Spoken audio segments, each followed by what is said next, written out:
We're living through the fastest energy transition in human history. It's happening at an incredible speed. So why, according to DNV's latest energy transition outlook, are we still losing the race against climate change? That's the paradox we're going to dig into.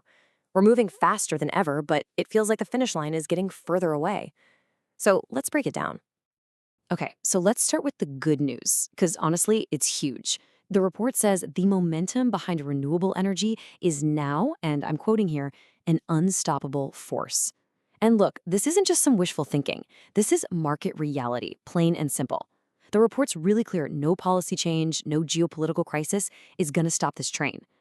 The question is no longer if we transition, it's just how fast can we possibly go?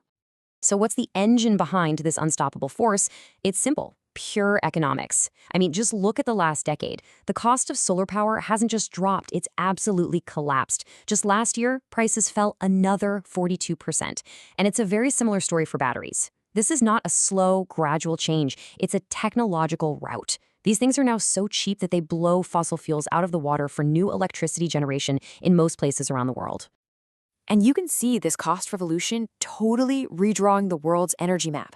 The forecast shows that in just a few years, solar and wind are going to power almost a third of our entire planet. That's a huge jump from where we are today, at around 18%. So, yeah, this is no longer some niche tech. This is the new backbone of our global power system.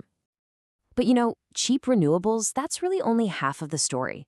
There's a second, much quieter revolution going on: energy efficiency. And this is the part that's just mind-blowing. While the global economy is set to basically double by 2060, our total energy supply is barely going to grow at all. How is that possible? Well, it's because we're getting so much better at separating economic growth from energy use. We're finally learning how to do way more with way less. And the potential here is just massive, mainly because our current system is, well, it's incredibly wasteful. Right now, more than half of all the primary energy we produce gets lost before it does anything useful. It just vanishes as heat in power plants, in refineries, in our cars, and in our homes. Just think about that for a second. We're literally paying for energy we never even get to use. Okay, and if you want a perfect example of this in action, look no further than the jump from gas cars to EVs. Your typical internal combustion engine, it wastes most of the energy in gasoline as heat. Only about 27% of it actually moves the car.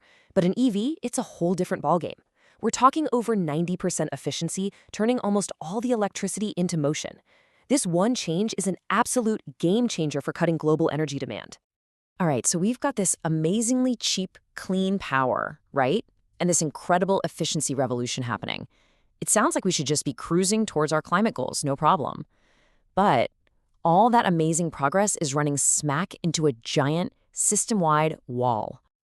And this really gets to the heart of the report. We've got the tech. The economics make total sense. So what's the one big thing that's jamming up the works and holding back the energy transition right now? Well, the answer, in one word, is the grid. Our electrical grids were designed and built for a totally different time, an era of a few massive centralized power plants. They just weren't designed for this explosion of solar and wind popping up everywhere, or for all the new demand from EVs and heat pumps. In a lot of places, the grid has gone from being an enabler to being the single biggest constraint. And look, this isn't some abstract theoretical problem. This has real, and I mean really expensive consequences. Just last year, the UK spent over $1 billion to pay wind farms in Scotland to stop making perfectly good clean electricity. Why? Because the power lines couldn't carry it down south where people needed it. So they had to shut down the wind and instead fire up expensive gas plants. The clean power was right there, but it was just undeliverable.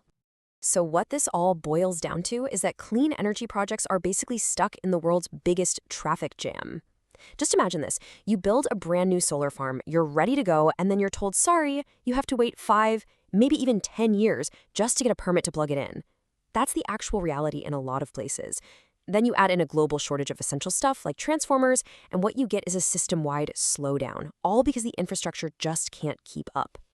Okay, but it's not just a physical problem. It's not just about wires and transformers. There's another, maybe even more complicated challenge bubbling up: geopolitics. We're shifting from a globalized world that was obsessed with efficiency to a more fractured world that's all about resilience and energy security.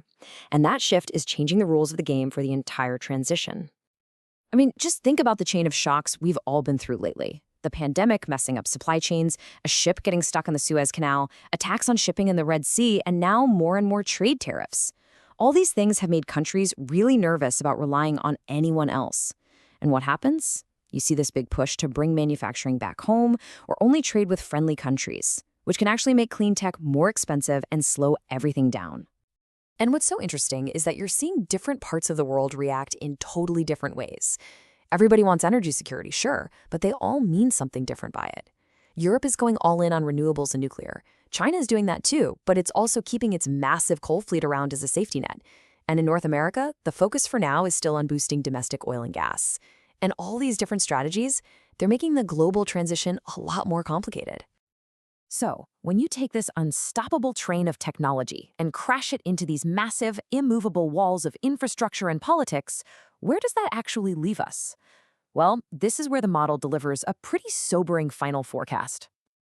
And this is the headline. For the very first time, the DNV Outlook says, straight up, that getting to net zero by 2050 is, in their forecast, beyond reach. That is a really powerful, really stark statement. It's basically saying that with the way things are going right now, the math just doesn't work. Okay, so if 2050 is off the table, what's the new timeline? Well, the model's best guess for hitting global net zero is now sometime after the year 2090. Yeah, a 40-year delay. It just goes to show that even though the transition is happening faster than any other in history, it's still not nearly fast enough to hit those Paris Agreement goals. And that leaves us right here, with this critical paradox. The move to a clean energy system, it's inevitable. Economics and technology are making sure of that, but the pace of that change, that's not inevitable at all. This report makes it crystal clear that the speed of the transition is what will decide our climate future. So the real question isn't if it will happen. The question is, what's it going to take to finally break through all this gridlock and hit the accelerator?